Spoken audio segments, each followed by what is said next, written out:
आज इस सिलसिले की 5वीं मजलिस जो मैं आपके सामने पढ़ने के लिए हाजिर हुआ,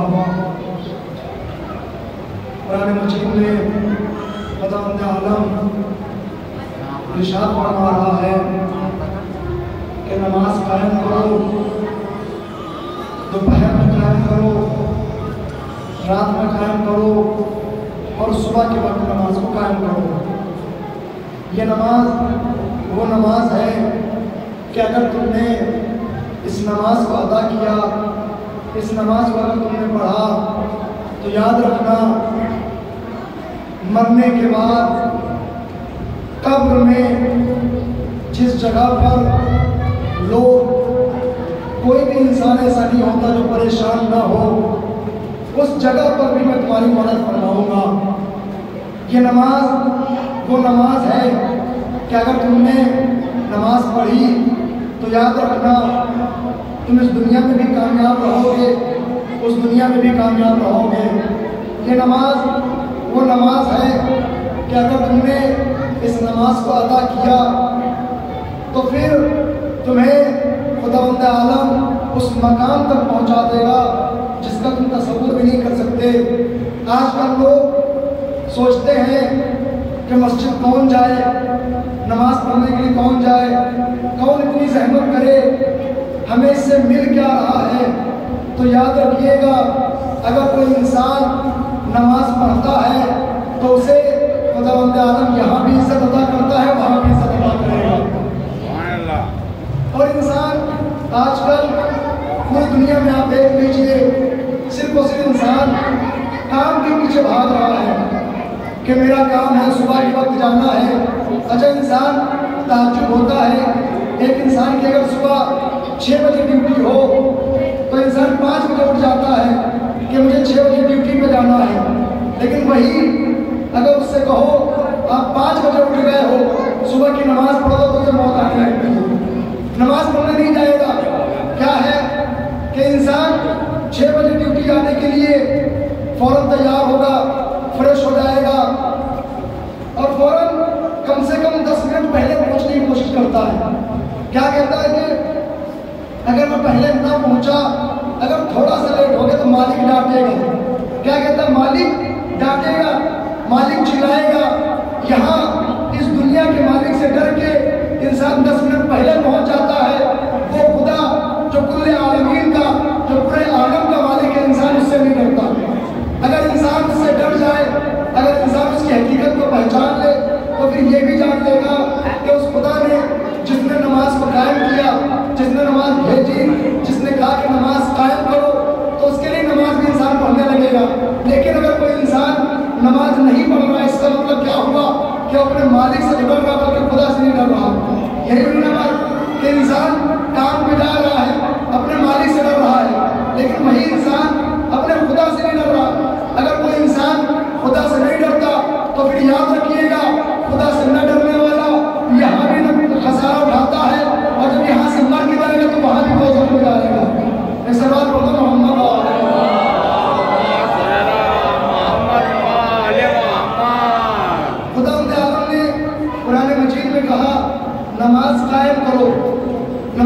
करने के लिए अच्छे लोग सोचते हैं कि नमाज पढ़ेंगे तो इसमें हमारा क्या फ़ायदा है।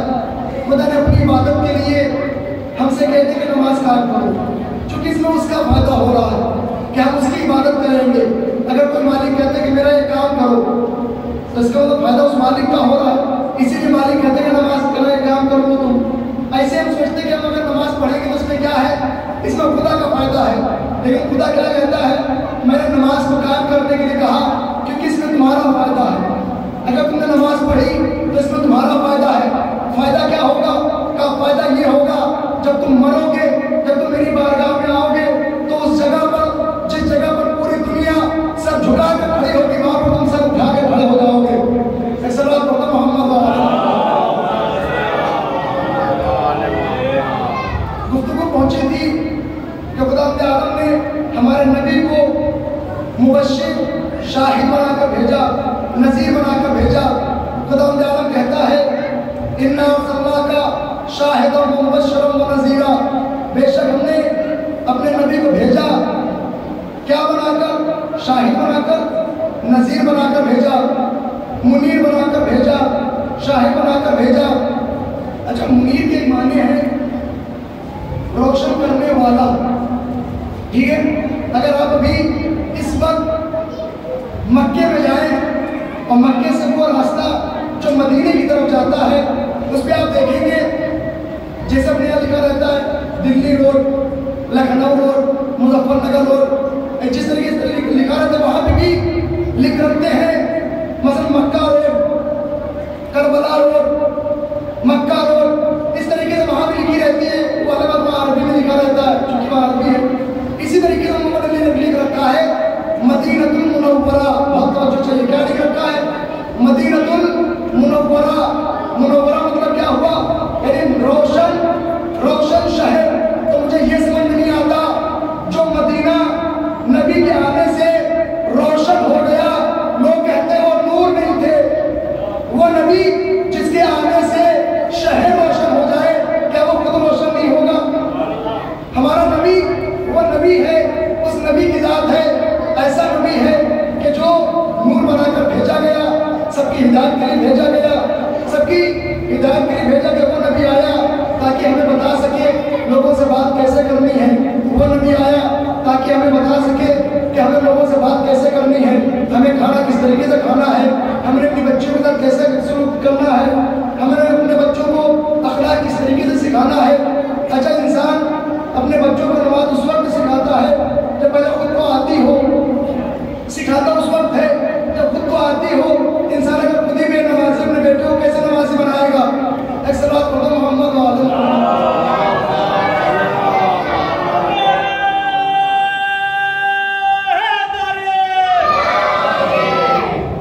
इंसान को पहले खुद को नमाजी बनना पड़ेगा। भाई बच्चा क्या होता है, मैंने उस दिन से किया, तो बच्चा होता है बाप का जुज़। मैंने उस दिन अलैहिस्सलाम की मिसाल दी थी, बच्चा होता है बाप का जुज़। जो बाप करता है वही देखकर बच्चा करता है। वो अलग बात है, कुछ बच्चे ऐसे थे कि जो जिनका बाप बहुत ही गलत सोबत में था, लेकिन उनके बच्चे मौला अली अलैहिस्सलाम की खिदमत में आकर मौला अली अलैहिस्सलाम का साथ दिया करते थे। लेकिन सबके बच्चे ऐसे नहीं हुआ करते। अगर अपने बच्चे को अच्छा बनाना है तो पहले खुद को अच्छा बनना पड़ेगा, क्योंकि अगर आप खुद अच्छे रहेंगे तो आपका बच्चा अच्छा नहीं बन सकता। ऐसा बात होता है मोहम्मद वाले।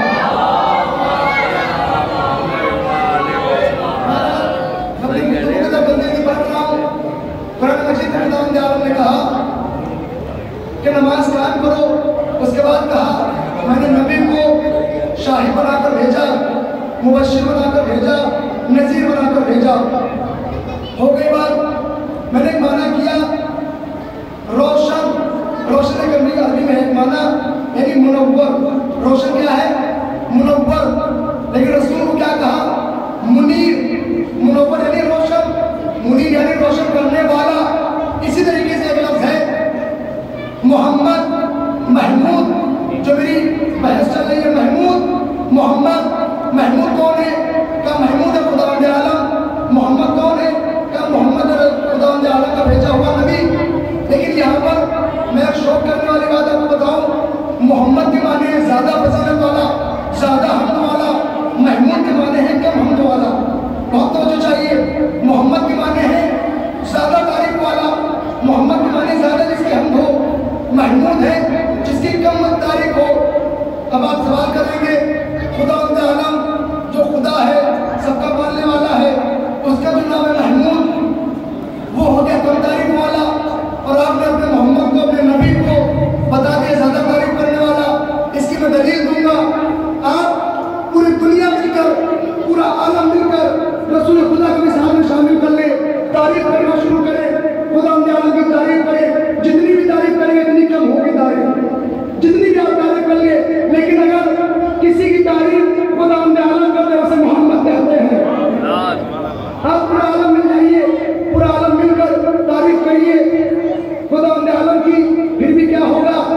कम होगी तारीफ, क्योंकि वो खुदा वो जात है जो बेनज़ीर है, जो बेमिसल है, जिसके जैसा कोई नहीं, तो उसकी तारीफ कोई नहीं कर सकता। लेकिन अगर वही खुदा किसी की तारीफ कर दे तो वो मोहम्मद बनता है।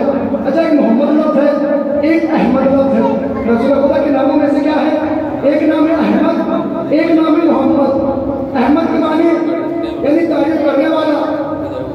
इसी तरीके से उस जमाने में जब जनाब ईसा आए, उन्होंने कहा कि मेरे बाद एक नबी आएगा जिसका नाम अहमद होगा। बहुत तवज्जो चाहिए, मेरे बाद एक नबी आएगा जिसका नाम अहमद होगा। कुरान मजीद में आयत मौजूद है, मेरे बाद एक नबी आएगा जिसका नाम क्या होगा? कि जिसका नाम अहमद होगा। लेकिन रसूल खुदा का नाम क्या रखा गया?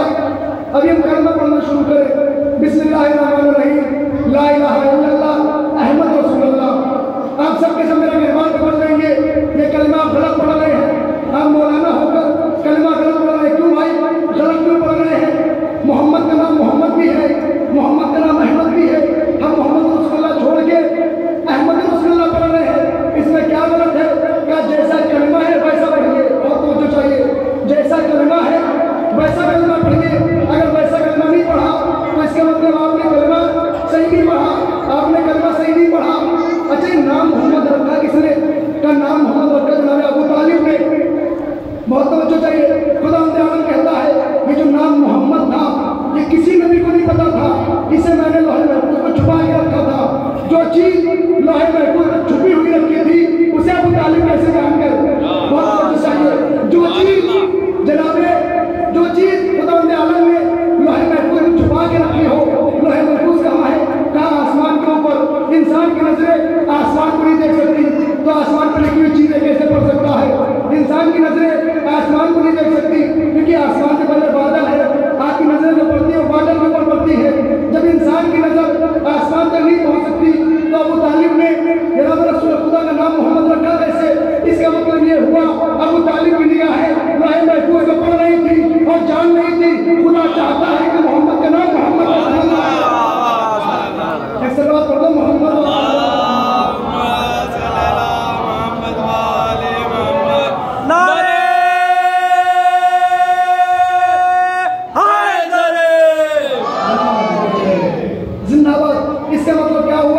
जनाब अबू तालिब की निगाहें देख रही थी कि खुदा आलम की तरफ से रसूल का नाम क्या होने वाला है। इसीलिए कलमे में ये नहीं कहा गया ला इलाहा इल्लल्लाह अहमद रसूलुल्लाह, क्योंकि अहमद का नाम बहुत पुराना था। अहमद तो पहले के नबियों ने कहा कि मेरे बाद एक रसूल आएगा, मेरे बाद एक नबी आएगा, उसका नाम क्या होगा? कहा अहमद होगा। मोहम्मद नाम किसी को भी नहीं पता था। मोहम्मद का नाम किसको पता चला? कहा अबू तालिब का। अब लोगों का मुझे समझ में नहीं आता, जो अबू तालिब लोहे महफूज को देख रहा हो उसको लोग कहते कि ईमान कब लेकर आए, कैसे लेकर आए। उसके लोग ईमान पर शक करते हैं कि आखिर ईमान लेकर आए भी थे या नहीं आए थे। उन्हें कैसे बताऊं? वो अबू तालिब जिसका बेटा कुल्ली ईमान हो, उसके ईमान के ऊपर शक करते हो। एक सलात पढ़ दो, मोहम्मद व आले मोहम्मद।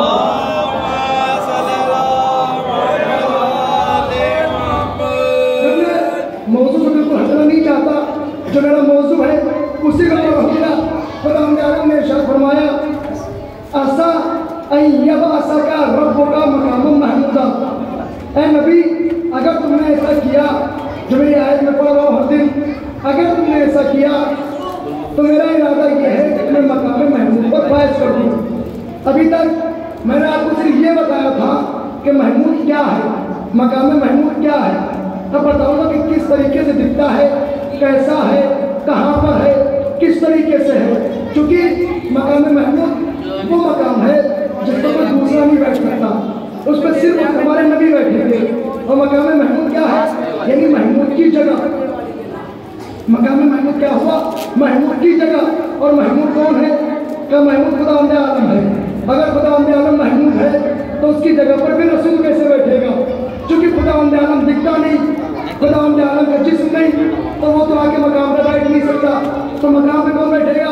का उसका रसूल, उसका हबीब हज़रत मोहम्मद मुस्तफ़ा सल्लल्लाहु अलैहि वसल्लम बैठेंगे।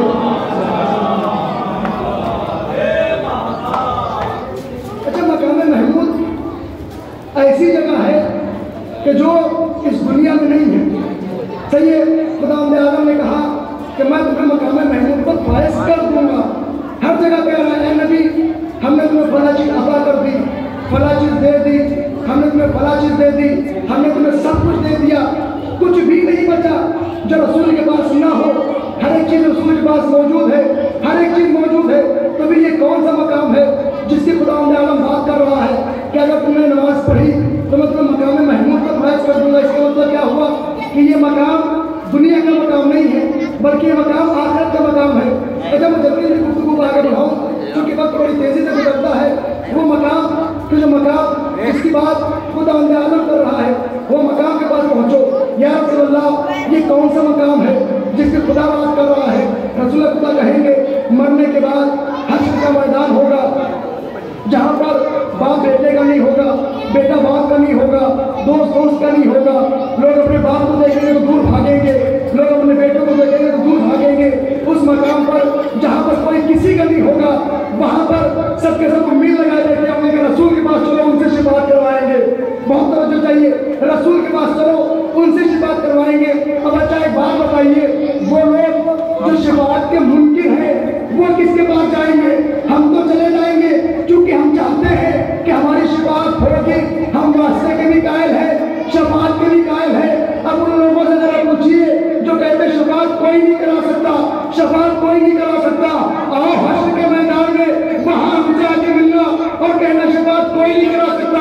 हमारी शफात कराने के लिए रसूल मौजूद होंगे, तुम किससे शफात करवाओगे? मोहम्मद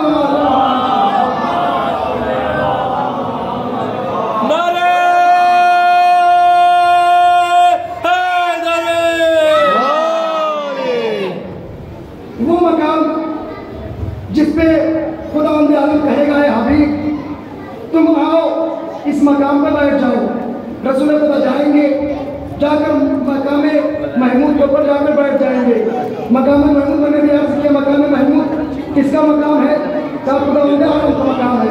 लेकिन चूंकि खुदा आ नहीं सकता, खुदा बैठ नहीं सकता, तो उसकी जगह पर बैठेंगे रसूल खुदा।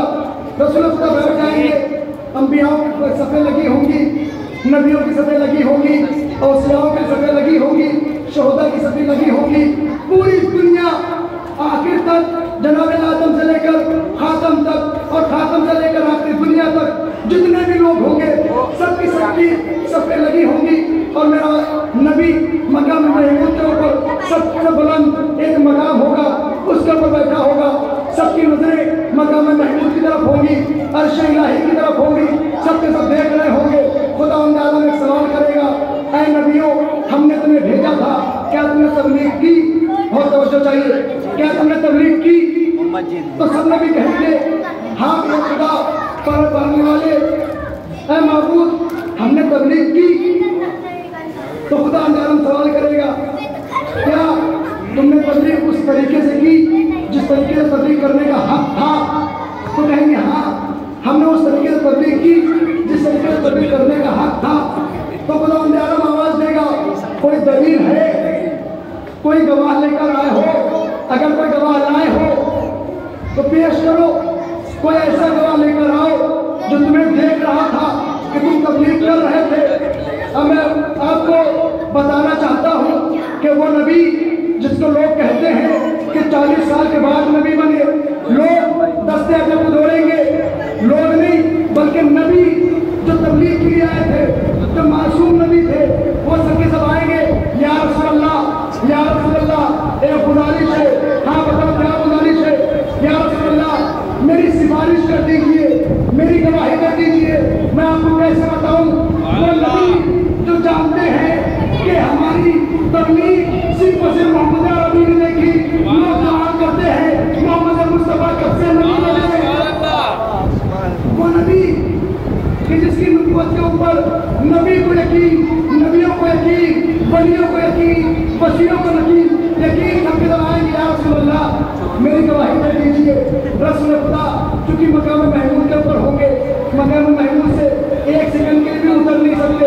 आवाज देंगे ऐना हमजा, ऐना जाफर। कौन हमजा? हमजा के बारे में कौन नहीं जानता? वो हमजा जिन्होंने रसूल खुदा की उस वक्त मदद की जब कोई मदद करने वाला नहीं था। जो तस्वीर बनी आपको रोके पास समझा दूँ बात यहाँ पर आगे। तस्वीर हम लोग पढ़ते हैं, ये तस्वीर सबसे पहले जिसकी कब्र की मिट्टी की बनी हुई जनाब हमजा, जनाब हमजा की मिट्टी की कब्र की मिट्टी की तस्वीर सबसे पहले बनाई गई, उसे सबसे पहले पढ़ा गया और शायद कुछ शोधा का लगा सबसे पहले जनाब हमजा को मिला है। वो जनाब हमजा उनको आवाज देंगे, आए हमजा, हमजा कहाँ है? हमजा आएंगे, आए जाफर, जाफर कहाँ है? कौन जाफर? जाफर तैयार, हजरत अली के भाई जाफर तैयार। ऐसे जाफर जिनके जब हाथ काम हो गए तो खुदा ने उनको ऊपर अता कर दिए, वो जाफर तैयार।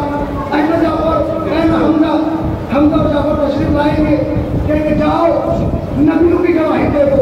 और तो चाहिए किससे कहेंगे? जनाब हमजा से और जनाब जाफर से। जाफर तैयार से जाओ नबियों की गवाही दे दो। ये आएंगे, आने के बाद पालने वाले मैं गवाही देता हूँ, पालने वाले मैं गवाही देता हूँ अपनी नबी की तरफ से। मेरा नबी कहता है इन नबियों ने तबलीग की, तबलीग की। इन नबियों ने अपने वक्त के ज़माने में, अपने ज़माने में, अपने वक्त में तबलीग की। मुझे समझ में ये नहीं आता वो खुदा जो भेजने वाला है, जिसको सब कुछ पता है, वो गवाही क्यों मांग रहा है?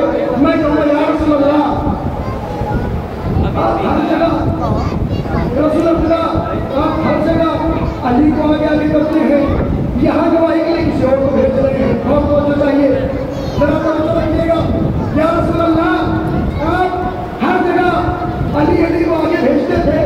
पूरी दुनिया में अली आपके आगे आगे रहे, हर जगह अली ने आपकी मदद की, हर जगह अली ने आपकी हिमायत की।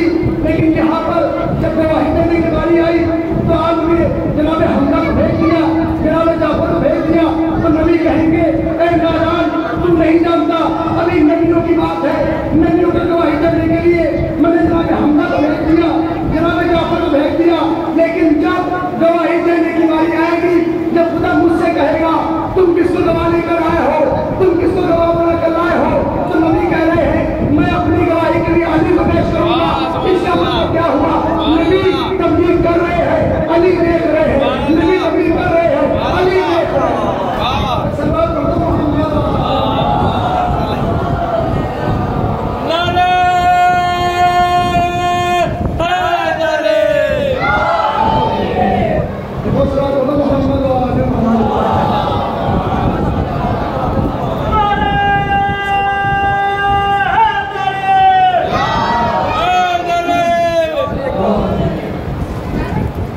रसूल खुदा, आप गवाही देने के लिए अली को भेज दें। अली आपके पीछे खड़े हुए हैं, अली को क्यों नहीं भेज रहे? रसूल ने कहा है नादान, मुझे नहीं पता, अगर मैंने अली को अभी भेज दिया तो फिर मेरी गवाही कौन देगा? मेरी गवाही देने के लिए मैंने अपनी गवाही के लिए अली को रोक रखा है। जब खुदा मुझसे कहेगा है नबी तुमने तबलीग की, कोई गवाह लेकर आओ, तो मैं अली को पेश करूंगा। अच्छा, उस मकाम पर ऊपर खुदा बैठ गए, बैठने के बाद उस मकाम पर वो बैठेगा जो बहदहुल्लाह शरीक होगा, जिसका कोई शरीक नहीं होगा, जो बेनज़ीर होगा। रसूल खुदा बेनज़ीर तो है लेकिन ला शरीक नहीं, ला शरीक सिर्फ उस खुदा मुझे आलम है, जिसका कोई शरीक नहीं, वो सिर्फ उस खुदा है। नबी को भेजा, उनकी शरीक हयात भी मौजूद थी, उनकी औलाद भी मौजूद थी, सब मौजूद थे। तो रसूल खुदा ला शरीक नहीं हो सकते, लेकिन इस मकाम में बैठने वाला ला शरीक होना चाहिए। परवरदिगार तो रसूल की ला शरीक बताना चाहता है क्या? बताओ मैं आपके में नहीं, रसूल ला शरीक नहीं है, उनका शरीक है। तो कोई ऐसे को भेज दे जो उनका शरीक हो, तो खुदा आलम कहेगा लेवाए हम लेकर अली तुम जाओ, रसूल के पीछे खड़े हो जाए। अच्छा, लोगों ने सवाल किया ये लेवाए हम है क्या? लेवाए हम जो मौला अलैहिस्सलाम महशर के मैदान में लेकर आएंगे, रसूल खड़े हो जाएंगे। रसूल कहते हैं कि लेवाए हम के नीचे जनाब आदम से लेकर खातम तक पूरी दुनिया उस लेवाए हम के नीचे होगी। इतना बड़ा लेवाए हम होगा। तो किसी ने कहा ये लेवाए हम है क्या? रसूल ने कहा लिवाए हम एक परचम है। किसी ने बड़े ताज्जुब से पूछा, या रसूल अल्लाह इतना बड़ा परचम होगा, इतना बड़ा परचम कि जनाब आदम से लेकर खातम तक, खातम से लेकर पूरी दुनिया के लोग सब के सब उस परचम के नीचे आ जाएंगे? तो कहा कि हाँ, सबके सब उस परचम के नीचे होंगे। तो किसी ने ताज्जुब से पूछा, या रसूल अल्लाह इतना बड़ा परचम, बहुत आना चाहिए, इतना बड़ा परचम, इतना बड़ा परचम उसे उठाएगा कौन? रसूल ने कहा वही उठाएगा जिसने खैबर में उठाया था। ऐसे बात पढ़ते मोहम्मद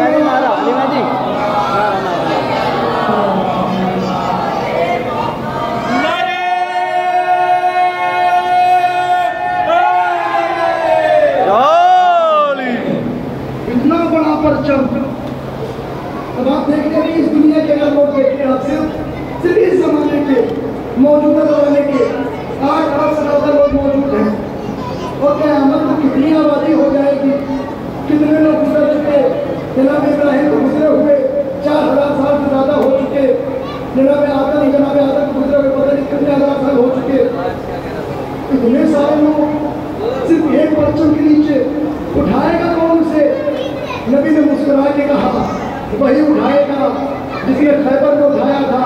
अब आप खैबर में जाके देख लो, लोग आते रहे, या रसूल अल्लाह परचम मुझे दे दो, या रसूल अल्लाह परचम मुझे दे दो। रसूल ने कहा ठीक है ले जाओ परचम। परचम ले जाते रहे, लेके वापस आते रहे। किसी ने कहा परचम तो लेके जाते थे, लेकिन वापस लेकर आते थे, जाते थे, आते थे। कभी कहते थे कि लश्कर ने धोखा दे दिया, लश्कर वाले कहते थे कि आका ने धोखा दे दिया। आका कहे नहीं, मैं तो डटा खड़ा हुआ था, लश्कर वाले भाग गए। लश्कर वाले कहते थे कि आका ने भाग लिए, तो हम खड़े होकर क्या करते? उसी जगह पर रसूल खुदा ने पढ़ा नादे अलियम मजहरा जाए तजिद हुआ अल्लाह का फिर नवाए। इधर रसूल खुदा ने नादे अली पढ़ी, उधर जनाब ज़हरा ने सुना, मौलाए कायनात ने सुना, मौलाए कायनात ने कहा जाओ जाओ अबू ज़र तलवार लेकर आओ। इधर अबू ज़र चले, तलवार लेने के लिए बढ़े। इधर क्या देखा, जैसे दरवाजा खोला गया, क्या देखा? घर की कमीज दरवाजे के ऊपर तलवार लेकर खड़ी है। ताज्जुब से पूछा, ऐ फिज़ा तुम्हें कैसे पता कि मैं तलवार लेने आ रहा हूँ? जनाब फिज़ा ने कहा बाहर के नौकर और होते हैं, अंदर की कमीज और होती है।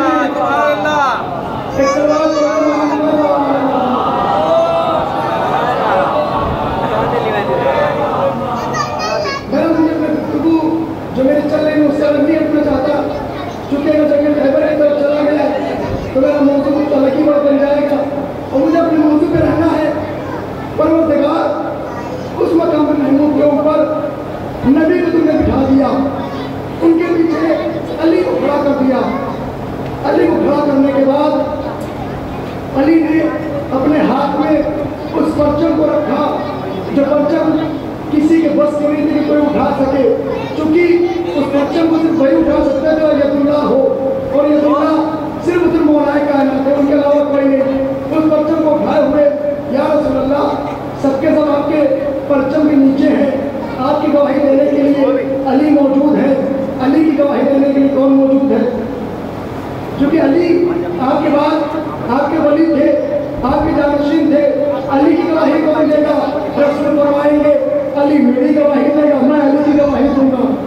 क्योंकि हमारी और अली की एक ही जात है, हम दोनों एक ही मुंह से खल्क हुए, तो हमारी गवाही कोई और नहीं दे सकता। हमारी गवाही सिर्फ और सिर्फ अली दे सकते हैं। अली की गवाही कोई और नहीं दे सकता। अली की गवाही सिर्फ और सिर्फ मैं दे सकता हूँ। इसीलिए एक जगह पर रसूल खुदा ने इरशाद फरमाया कि मुझे और अली को किसी ने नहीं पहचाना, अगर किसी ने पहचाना तो सिर्फ और सिर्फ खुदा की जात है। खुदा को किसी ने नहीं पहचाना, अगर किसी ने पहचाना तो सिर्फ और सिर्फ मैंने और अली ने पहचाना। और मुझे किसी ने नहीं पहचाना, सिर्फ और सिर्फ दो जात ने पहचाना, एक खुदा की जात है, एक अली की जात है। या रसूल अल्लाह आपको पूरी दुनिया पहचान रही है, आपको पूरी दुनिया जानती है। ये पहचानना कैसा हुआ कि जो सिर्फ सिर्फ आप कह रहे हैं कि या तो खुदा ने पहचाना या तो मैंने पहचाना। किसी ने कहा रसूल खुदा ने कहा तू नहीं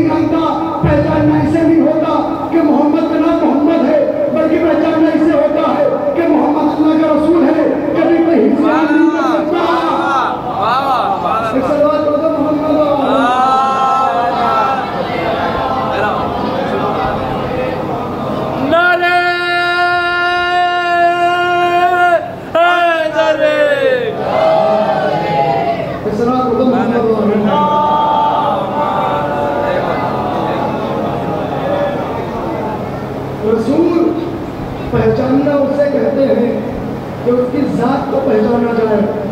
अगर आपने किसी की ज़ात को पहचान लिया, मतलब क्या हुआ कि आपने उस शख्स को अच्छे से पहचान लिया। इसलिए एक जगह पर कहा गया कि अगर तुम खुदा को पहचानना चाहते हो तो पहले अपनी जात को पहचानो। अगर तुमने अपनी जात को पहचान लिया तो खुदा को भी पहचान लिया। अगर तुमने अपने नफ्स को पहचान लिया तो खुदा के भी नफ्स को पहचान लिया। जो इंसान अपने आप को ही ना पहचान सके वो खुदा आलम कैसे पहचान सकता है? खुदा आलम ने इंसान को इस तरीके से खड़ा किया है कि इंसान के अंदर वो मशीनरी है, ऐसी टेक्नोलॉजी के जरिए पैदा किया बंदे को खुदा आलम ने कि आज दुनिया देखकर हैरान है कि इंसान किस तरीके से खलक किया गया कि उसके अंदर पानी पीने का भी, उसके अंदर पानी जज्ब करने का भी तरीका है, हवा को भी जज्ब करता है। उसके अलावा अगर धूप हो तो धूप में उसके जिस्म जज्ब करती है, यानी हर एक चीज़ उसका जिस्म जज्ब करता है। अगर सर्दी हो तो उसका जिस्म सर्दी को भी जज्ब करता है, अगर गर्मी हो तो उसका जिस्म गर्मी को भी जज्ब करता है। यानी कोई भी मौसम हो इंसान का जिस्म उसको जज्ब कर लेता है और उसी जिस तरीके से मौसम होता है उसी उसमें इंसान ढल जाता है, उसी तरीके से बन जाता है। अगर आप कहीं चले जाइए जहाँ सिर्फ बर्फ़ पड़ती है, सिर्फ बारिश होती रहती है, बर्फ़ पड़ती रहती है, वहाँ जाएंगे तो आपको वहाँ लोग जैसे भी यहाँ गर्मियों में घूमते हैं वहाँ सर्दियों में वैसे वो घूमते हुए नजर आ जाएंगे। अगर वहाँ पर हम चले जाएं तो हमसे एक मिनट के लिए बगैर रजाई के गुजारा नहीं हो सकता। ऐसी जगह पर इंसान जैसे नॉर्मल कपड़ों में रहता है। इसीलिए किसी ने कहा कि ये जो इंसान जिसने पैदा किया है यकीनन वही खालिक है। अगर आप कहीं भी चले जाइए, कोई भी कितने खुदाओं को भी मानता हो, कुछ भी कहता हो कि मेरा खुदा फला है, मेरा खुदा फला है, मेरा खुदा 313 है, मेरा खुदा 200 है, मेरा खुदा 156 है, कुछ भी कहता रहे, लेकिन अगर आप उनसे ये कहिए कि तुम्हें किसने पैदा किया तो उसे एक ही नाम लेगा और कहेगा मेरा खुदा है तो बहुत सारे, लेकिन पैदा करने वाला सिर्फ वही है, खुदा है। एक सवाल तो मोहम्मद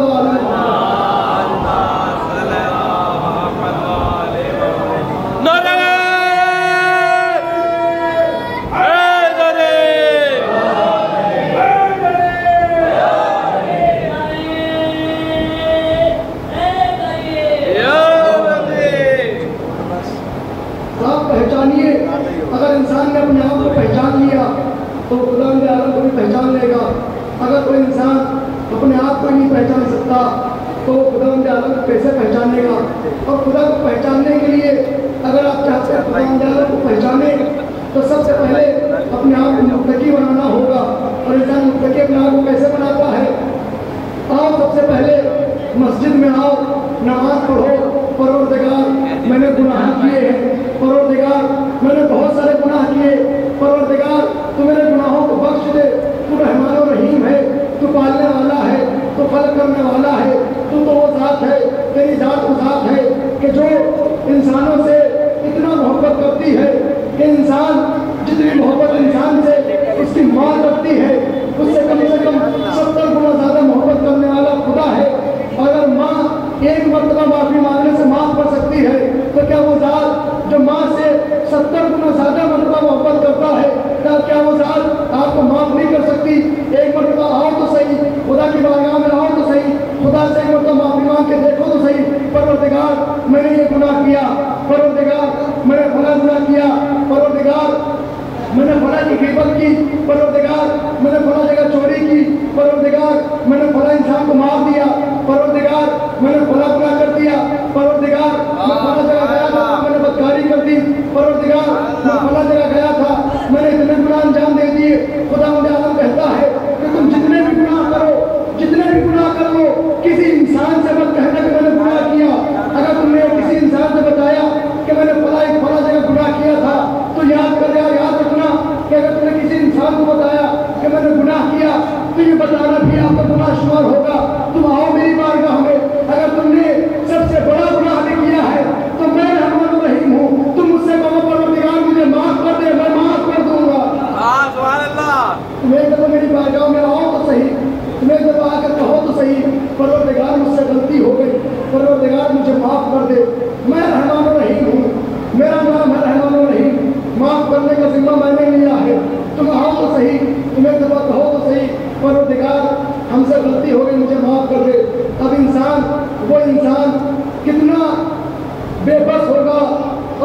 बेचारा होगा जिसको खुदावंद आलम कह रहा है कि तुम आओ हम तुम्हें माफ कर देंगे, और वो कह रहा है कि मुझे माफी नहीं चाहिए।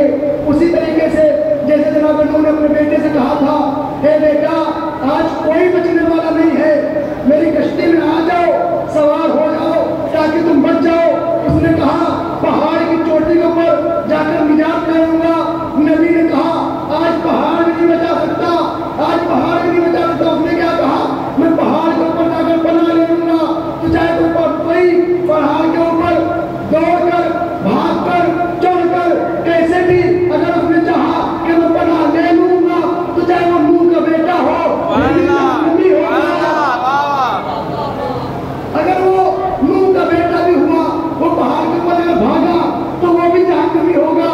अगर कोई रसूल को छोड़ के पहाड़ के ऊपर भागा वो भी जहन्नमी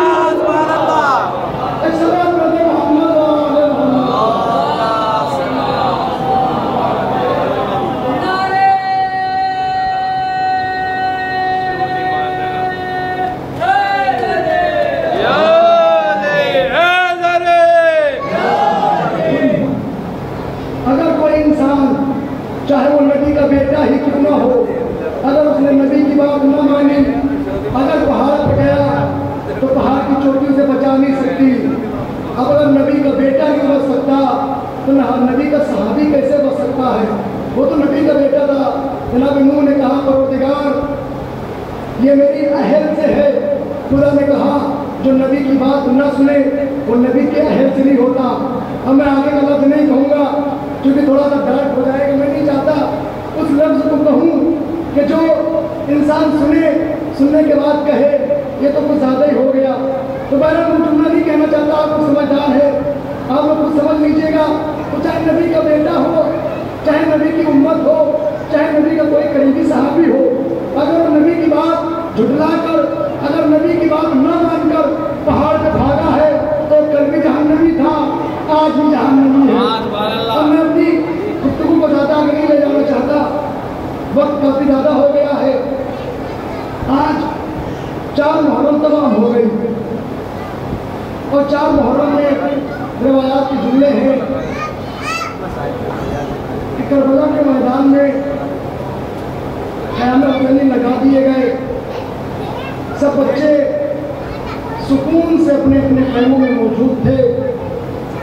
एकदम से जनाब ज़ैनब का दिल परेशान हुआ। है फिजा जाओ जाकर देखो तो सही क्या बाहर हो रहा है। इतने घोड़ों की हिलनाएं की आवाज़ आ रही है, जाकर देखो तो सही कौन आया है।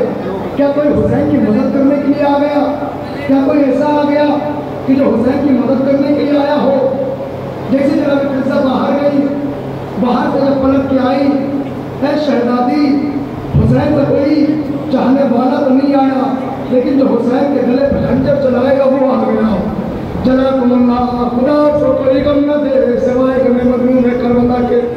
ऐ शहजादी सुनने में आया है कि शिमर आ गया है। किस कौन शिमर? वो शिमर जिसने अपने कुंद खंजर से हुसैन के गले को काट दिया। है शहजादी शिमर आ गया। शहजादी कहती है आज मुझे यकीन हो गया कि मेरा भैया नहीं बचेगा। ऐ शहजादी, ऐ शहजादी, ऐ शहजादी शिमर आ गया। तारीख के जुमले हैं। इमाम हुसैन अलैहिस्सलाम ने देखा, क्या देखा कि शिमर का लश्कर आ गया। शहजादी इमाम हुसैन अलैहिस्सलाम की बारगाह में आई। ऐ भैया, ऐ भैया, ऐ माँ जाए। उधर से सबके चाहने वाले आ रहे हैं। क्या आपका कोई मददगार नहीं? क्या आपका कोई मुनसरियावर नहीं? क्या आपका कोई मददगार नहीं? अगर आपका भी कोई मददगार है आप उसे भी खत लिखो। इमाम हुसैन ने कहा आए अब्बास खत लिखना शुरू करो। अब्बास ने खत लिखना शुरू किया। ऐ हबीब जरा जल्दी आना, ऐ हबीब जरा जल्दी आना, मेरे साथ रसूल की बेटियां मौजूद। जज़ाकुमुल्लाह, खुदा को कोई गम न दे सिवाय गमे मजनून है करबला के। खत लिखना शुरू करो। ऐ हबीब इब्न मज़ाहिर, तुम्हें हुसैन का सलाम हो। ऐ हबीब, मैं करबला पहुंच चुका हूँ। ऐ हबीब, मैं लड़ गया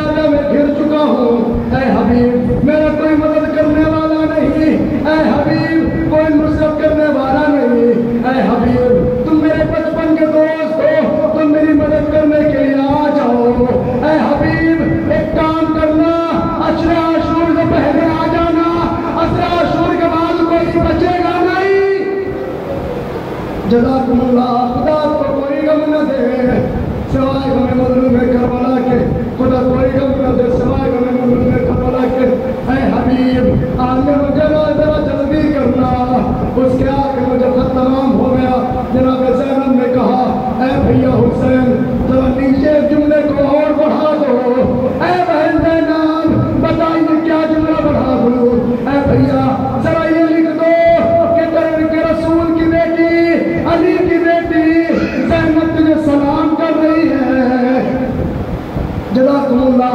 खत जैसे जनाब हबीब ने मज़ाहिर को मिला, हबीब ने अपने घोड़े को तैयार किया। मैं जल्दी जल्दी मसाल को तमाम करूँ। हबीब ने अपने घोड़े को तैयार किया। ऐ गुलाम, ले मेरे घोड़े को ले जाकर बाहर लेकर चला जा। कूफे के हालात बहुत खराब हैं, कोई कूफे से बाहर नहीं निकलने देता। जा मेरे घोड़े को जाकर कूफे के बाहर लेकर जा। अब गुलाम घोड़े को बाहर लेकर आया। हबीब चुनते हुए कूफे के बाहर आए। अब जब बाहर आए तो क्या देखा? घोड़ा अपने गुलाम के साथ में तिलमिला रहा है। गुलाम ने चूना कह रहा है, ऐसे बाबा तू परेशान ना हो, अगर आका नहीं आया तो मैं हुसैन की नुसरत को चलूंगा। जज़ाकुमुल्लाह, जज़ाकुमुल्लाह। खुदा को कोई गम न दे। हबीब लोग कहते हैं, ये कैसा वक्त आ गया कि गुलाम बनने को तैयार है। हबीब घोड़े पर सवार हुए, बड़ी तेजी से करबला की तरफ चले। अब जैसे करबला की तरफ चले, हुसैन ने कहा, ऐ अब्बास आगे बढ़ो, ऐ अली अकबर आगे बढ़ो, और मोहम्मद आगे बढ़ो, ऐ कासिम आगे बढ़ो, उसकी खिदमत करो, उसका इस्तेमाल करो। कहा मौला कौन आ रहा है? हुसैन कहते मेरा